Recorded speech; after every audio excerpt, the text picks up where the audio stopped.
Listen up, partners. This is Good, Bad, Ugly on World Improv Network.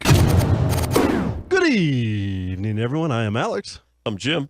I'm David. And we are your astute win counselors to get you through the week with any problems you may be facing or any issues you want us to resolve for you for whatever reason. And we're going to get to our first winner.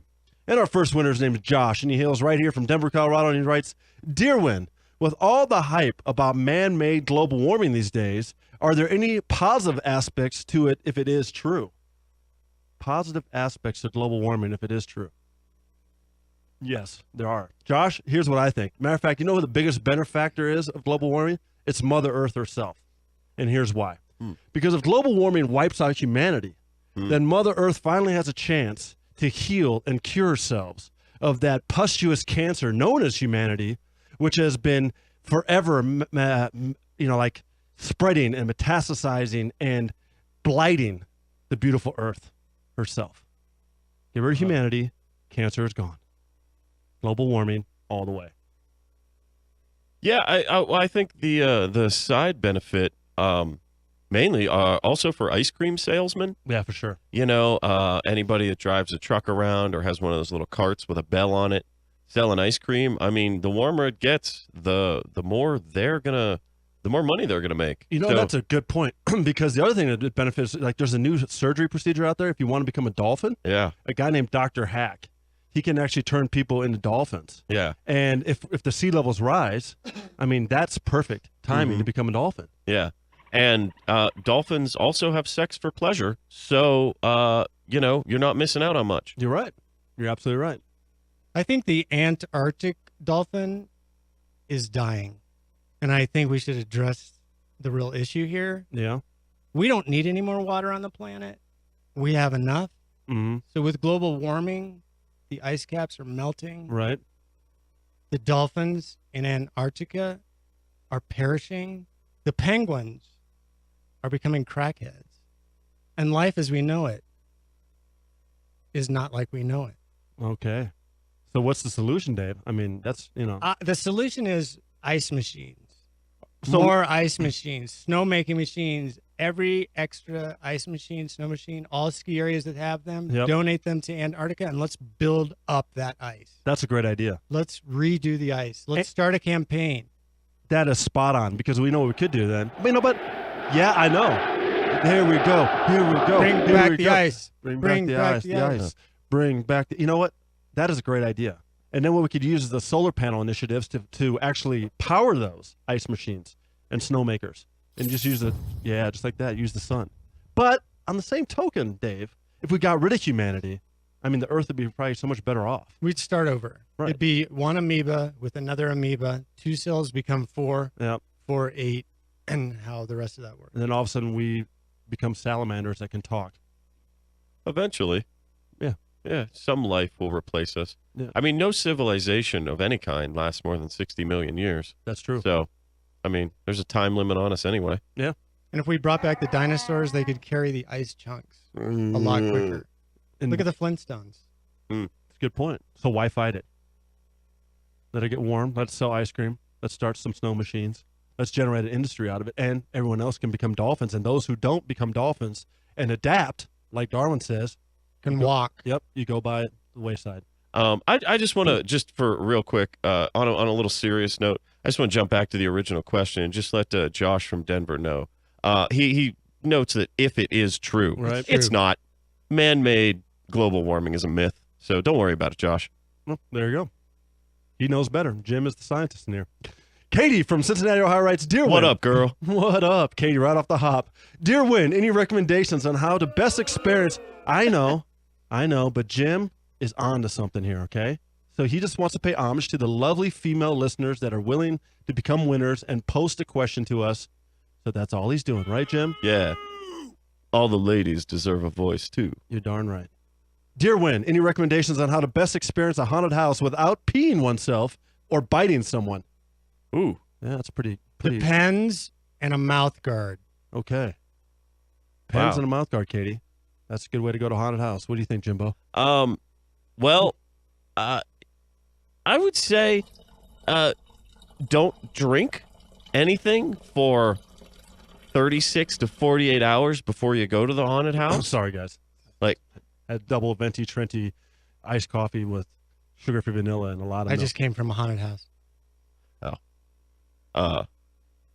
whole lot of urine up in the studio tonight, people. Be glad you're not here. Yep. But yeah, that as far as the not biting anyone, I would say give into it because that could enhance the experience for your fellow haunted house attendees. That's a good point. So they feel pain, or should they put on a bite suit and just have the experience of her latching down on someone's arm? No, I think she should just go for it. That's cool. Don't let anybody know. Because I mean, the human jaw is not that strong, Right. So It's not like a bull shark. no, Not like a hip. no. No, not even close. That's a good point.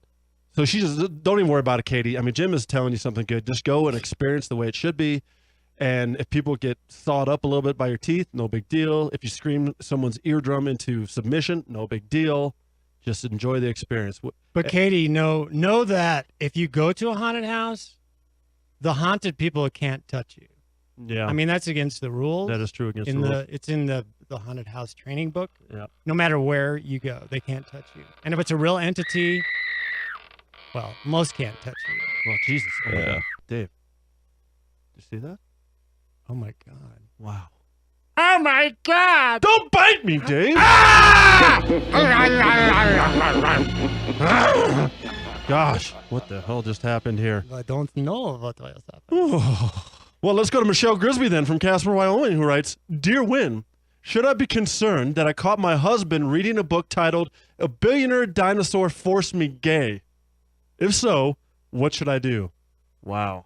Well, first off, what up, Michelle? How what you doing, up, girl? Yeah. Yeah. Can't miss that one, Jim. No. What do you think? Billionaire Dinosaur Forced Me Gay. What kind of book is that? I think it's a children's book. Okay, clearly. Oh. Preschool? Yeah, it's got a purple dinosaur on the front. Oh, that's what Barney used to do before he became Barney?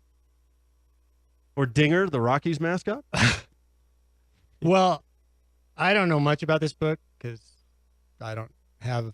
No dinosaur Many ever put you in the copies? corner and forced you gay? I would say, Michelle, you should probably sit down with your husband and read it together.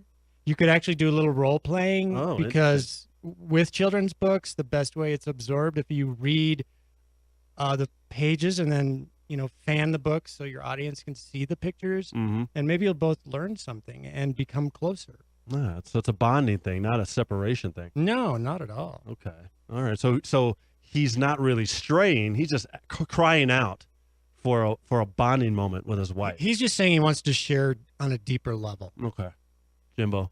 Michelle, I think what you need to do is you need to go buy a dinosaur costume and have a sex change. So because it's clear what your husband wants and you're not giving it to him. So go and make some life choices, make some changes to please your man. Because if you entered into marriage and you wanted to be happy and to hold and to serve and protect, that's marriage, right? Serve and protect. That Yeah. and NYPD. Yeah. So you know what? Take care of your man. Very good point. For better or worse, right? Yeah. She didn't expect this to happen. He probably didn't realize it when they got married, but it's here now. Yep. You have to address the issue. It's Halloween time, so costumes you can readily available online, Yeah. and you can jump on a cheap flight to Thailand, for example. Well, and I think we're ignoring the fact that this is billionaire. So if there's a prenup involved or not, I mean, if there's massive amounts of cash here, there's something to, Good point. And that Take could a be look part of the role play Yeah. as signing a prenup. Oh, man, that's cool. As long as you read together. I mean, many civilizations have been saved by people reading together and sharing stories. I mean, come on. And you think about how long the dinosaurs lasted. They must have sat down and read together, and they didn't even have to have like dinosaur suits. But we should learn from them, because if they lasted that long, why shouldn't we buy dinosaur suits and sit down and read together? And how billionaires want to turn you gay. And just note where dinosaur suits first came from. If we go back to the cave times and where stories were first initially told, I mean, there's a story on a cave wall somewhere about the purple caveman and the dinosaur. Yeah, that was Barney and Dinger. Yeah, Oh, man, It was a humdinger. very much a humdinger. Well, there you go, Michelle. I think we have a consensus here.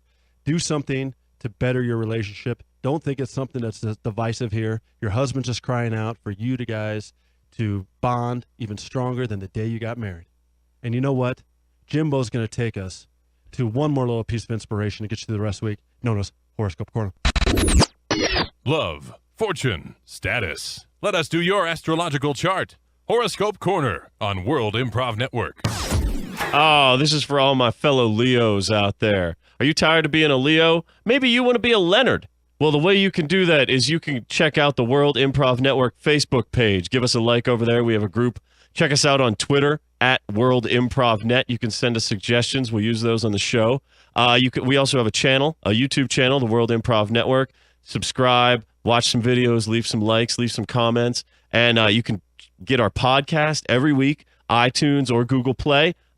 Leave some reviews, download, subscribe, leave some stars. That helps us out big time. And you can always check us out live on terrestrial radio on KDCO 104.7 and right here, AM 1340, Mile High Sports Radio. Good night, my Leonards. Thanks for listening to Win on Mile High Sports Radio. Don't forget to be a winner and interact with the cast by sending your suggestions or questions for each show segment throughout the week by hitting them up on Facebook at World Improv Network, on Twitter at World Improv Net, or by calling into the Mile High Sports Radio studio line on Sundays before or during the show. See you next week.